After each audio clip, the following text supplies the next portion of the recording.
रमेश नावाचा पेशंट माझ्याकडे आला. तो म्हटला की डॉक्टर, माझा 3 महिन्यापूर्वी ॲक्सिडेंट झाला होता, माझी जखम भरत नव्हती, म्हणून डॉक्टरांनी स्किन ग्राफ्टिंग केलं किंवा त्वचारोपण सर्जरी केली, पण तरीही नंतर ती जखम परत झाली आणि आता मला माझ्या शिरा उघड्या पडलेल्या आहेत असं त्यांनी सांगितलेलं आहे. तर ह्याच्यावरती काही तुमच्याकडे उपाय आहे का? तर मी त्यांना सांगितलं, हो आपल्याकडे उपाय आहे, आपण ह्याच्यावरती फ्लॅप सर्जरी करू शकतो. तर आजचा हा व्हिडिओ स्किन ग्राफ्ट व फ्लॅपमधलं अंतर काय आहे हे सांगून देण्यासाठी केलेला आहे. नमस्कार, मी doctor Mayuri Deshpande, director Anant plastic surgery centre, Dabholkar corner, Kolhapur. Flap surgery म्हणजे काय आणि स्किन ग्राफ्टिंगपासून ही कशी वेगळी आहे ते मी तुम्हाला आज सांगणार आहे. हा व्हिडिओ शेवटपर्यंत नक्की पहा. याच्यामध्ये तुम्हाला स्किन ग्राफ्टिंग आणि फ्लॅपबद्दल बऱ्याचशा गोष्टी कळणार आहेत. स्किन ग्राफ्टिंग म्हणजे काय? जसं मी गेल्या व्हिडिओमध्ये सांगितलं की स्किन ग्राफ्टिंग म्हणजे त्वचारोपण सर्जरी. ह्याच्यामध्ये मांडीवरच्या त्वचेचा किंवा पृष्ठावरच्या त्वचेचा एक पातळ पापुद्रा काढला जातो आणि तो जखमेवरती लावला जातो, जेणेकरून 10 ते 15 दिवसामध्ये ती जखम भरून येते. पण बऱ्याच वेळेला काय होतं की जेव्हा रक्तवाहिन्या किंवा संवेदनाच्या शिरा, ज्याला नर्व्ज म्हणतात, किंवा टेंडॉन्स, ज्या हालचालीच्या शिरा असतात, तर त्या जर करता उघड्या पडल्या तर त्यावरती ही पातळ त्वचा लावता येत नाही. बऱ्याच वेळेला मार्केटमध्ये डर्मल सबस्टिट्यूट्स पण अवेलेबल असतात, तर ते डर्मल सबस्टिट्यूट्स लावून त्याच्यावरती त्वचारोपण सर्जरी केली जाते.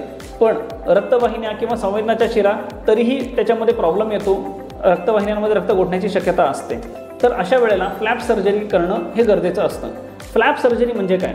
फ्लॅप सर्जरी म्हणजे याच्यामध्ये त्वचेसोबत चरबी किंवा चरबीच्या खालचा एक फेशिया म्हणून थर असतो, तर ह्या सर्व थरांचा घेऊन त्यांना त्याच्यावरती कवर द्यावा लागतो. कारण काय आहे, रक्तवाहिन्या यांची सवय आहे की त्या चरबीच्या खाली राहणे आणि त्याच्यामध्ये एक उबदार वातावरण निर्माण होणे हे खूप गरजेचं आहे. जर करता वातावरण उबदार नसेल आणि त्याच्या भोवतालीनं हे एक जाड आवरण नसेल, तर मग त्या रक्तवाहिन्यामधला जो प्रेशर आहे, त्या प्रेशरमुळे ती रक्तवाहिनी फुटण्याची शक्यता आहे. वायर्स, संवेदनाच्या शिरा, ज्या नर्व्स आपण म्हणतो, या वायरसारख्या असतात. तर वायर तुम्ही उघड्यावरती ठेवू शकत नाही, त्याच्यावरती कवरिंग द्यावं लागतं.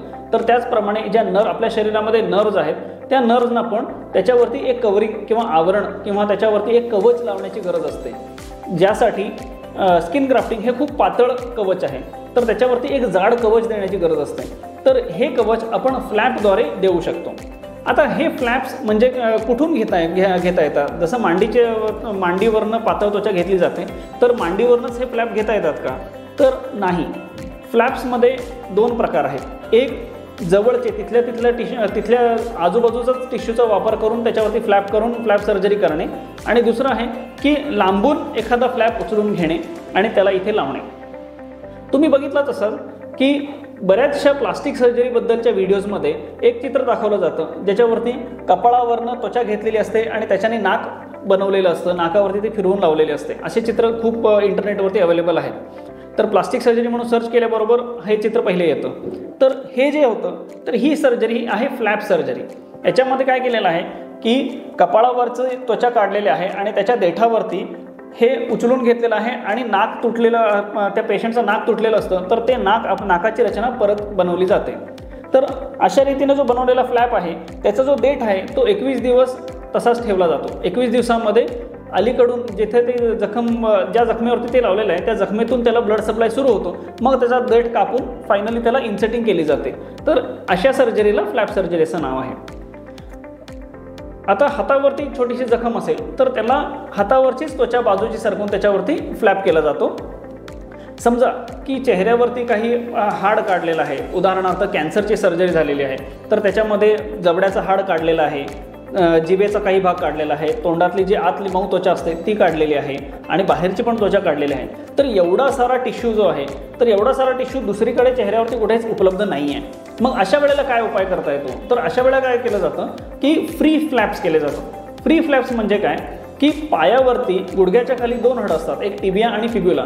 तर ही जी फिब्युला हाड आहे, फिब्युला हाड, त्याच्यासोबतचं स्नायू, त्याच्यावरची त्वचा, या सर्व त्यांना सप्लाय करणारी जी रक्तवाहिनी आहे, याच्या सकटच तिथून काढून घेतली जाते आणि त्यांना मानेच्या रक्तवाहिनींना जोडलं जातं.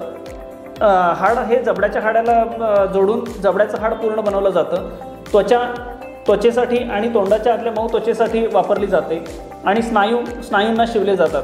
तर अशा प्रकारे आपण शरीराच्या एक लांबच्या अवयवापासून हा पूर्णपणे फ्लॅप काढून त्याच्या चेहऱ्याचं पुनर्रचना करता येते।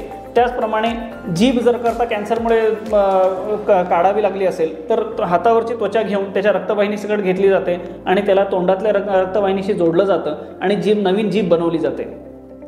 तर याला फ्री फ्लॅप सर्जरी असं नाव आहे। अशाच प्रकारे फ्लॅपच्या भरपूर विधान आहेत। आता ह्या फ्लॅप काढल्यामुळे जिथून हा फ्लॅप काढलेला आहे तर तिथे काही नुकसान होतं का? तर निसर्गाने आपल्याला भरपूर रिझर्व्ह अवयव दिलेले आहेत ज्यांचा वापर आपण एखाद्या आपत्कालीन परिस्थितीमध्ये जास्त करतो। किंवा आता जो फिब्युला आहे, फिब्युला काढल्यानंतर पेशंटना जोरात धावता येत नाही, तर धावण्यासाठी जे स्नायू लागतात ते फिब्युलाला जोडलेले असतात। पण साधारण दैनंदिन जीवनासाठी जे काही स्नायू गरजेचे आहेत ते मात्र ह्याच्यानी नष्ट होत नाहीत या सर्जरीमुळे।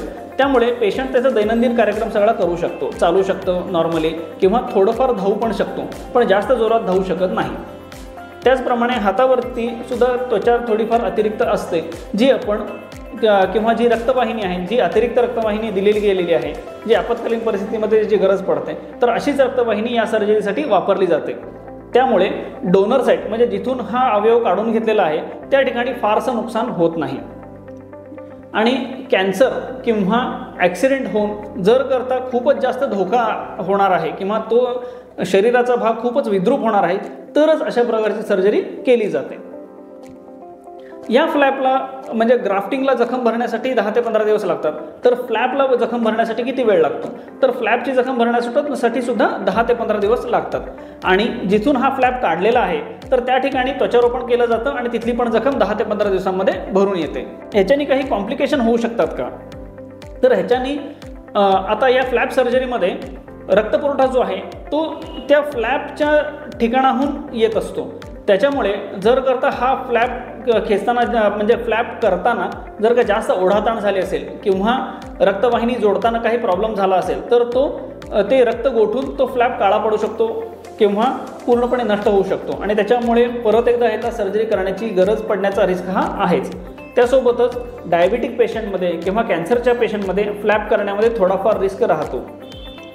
नॉर्मल व्यक्तींमध्ये ॲक्सिडेंटनंतर जर का फ्लॅप करावा लागला तर त्याच्यामध्ये फारशा कॉम्प्लिकेशन्स काही होत नाहीत आणि ही एक सेफ सर्जरी आहे। ही केल्याने शरीराला किंवा जीवनाला काही धोका असा निर्माण होत नाही। तर अशाच रीतीने फ्लॅप हा एक ॲडव्हान्स्ड वेपन आहे जखम भरण्याच्या ट्रीटमेंटमध्ये। सर्वात सोपी किंवा कॉमनली केली जाणारी सर्जरी ही स्किन ग्राफ्टिंग आहे। पण जर करता स्किन ग्राफ्टिंगने एखादी जखम भरत नसेल तर त्याला आपण फ्लॅप सर्जरी करून ती जखम आपण पूर्णपणे भरून आणू शकतो। तुम्हाला आजचा हा व्हिडिओ आवडला असेल तर लाईक करायला नक्की विसरू नका आणि अशा प्रकारे कुणाला प्रॉब्लेम असतील तर त्यांच्यासोबत हा व्हिडिओ शेअर नक्की करा। पुन्हा भेटू पुढच्या व्हिडिओमध्ये। नमस्कार।